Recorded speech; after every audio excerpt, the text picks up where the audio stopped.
194,055. The second table showing the payments.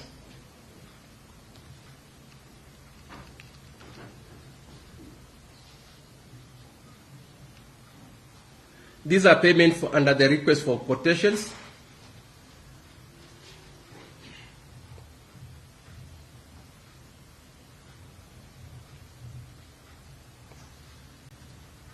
Total 85,883,580. Last piece of evidence confirming the payment to Testimony Enterprise Limited is the IFMI supplier details for Testimony Enterprise Limited, XB number 126A, and the invoices 126B, which were retrieved from the IFMI system. In my humble view, prosecution evidence in support of the payment made to Testimony Enterprise Limited for the tender in question and request for quotation is sound and overwhelming.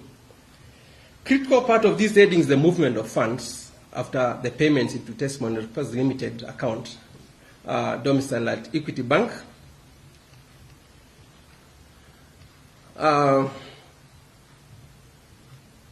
To entities which are associated with the former governor and his wife, as shown by the 4 flowcharts. We start with the first flowchart, from Testimony to Saikatu Estate Developers. You are able to see the checks.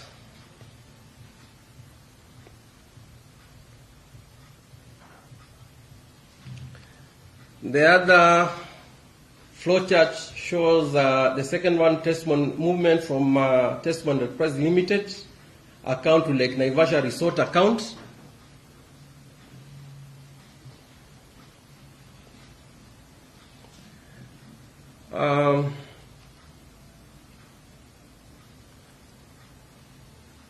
The second one, the second flowchart, from Testimony to Benvenue Delta Hotel. Then that Testimony to Lake Naivasha.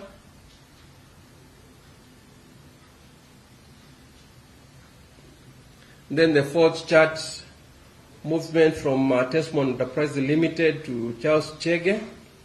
Then funds transfers that went to Benvenue Delta Hotel, as well as Saikatu Estate Developers. In summary, from these flowcharts, the payment received by Saikatu Developers Limited at Benvenue Delta Hotel from Testimony Enterprise Limited and the fourth accused, Charles Chege Budhia, who sources public funds from Kiambu County Government, is shown in table number 3. Table 3. I've summarized all that movement in that particular table. Total 18,410,500.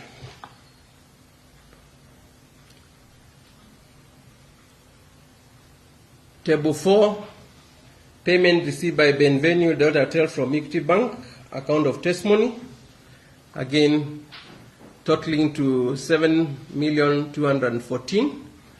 Table 4. So that shows the money trail and where money came from and where it ended. I look at the validity of the contract for this tender.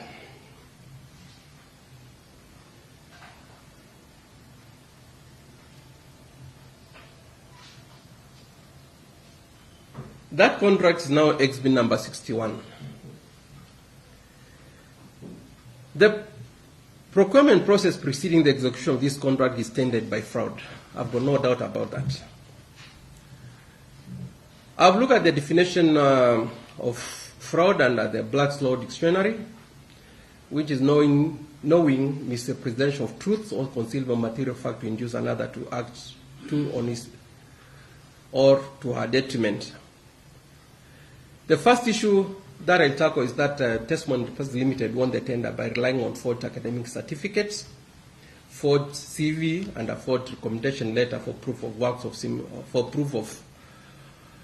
proof of similar works. The attachment to this bid document by Testimony attests to these facts. Indeed, that company lacked qualified personnel and work experience to undertake such a big road project. The second issue on it is that Tesmon Limited won the procurement fraud perpetrated by Engineer Luka Wayenya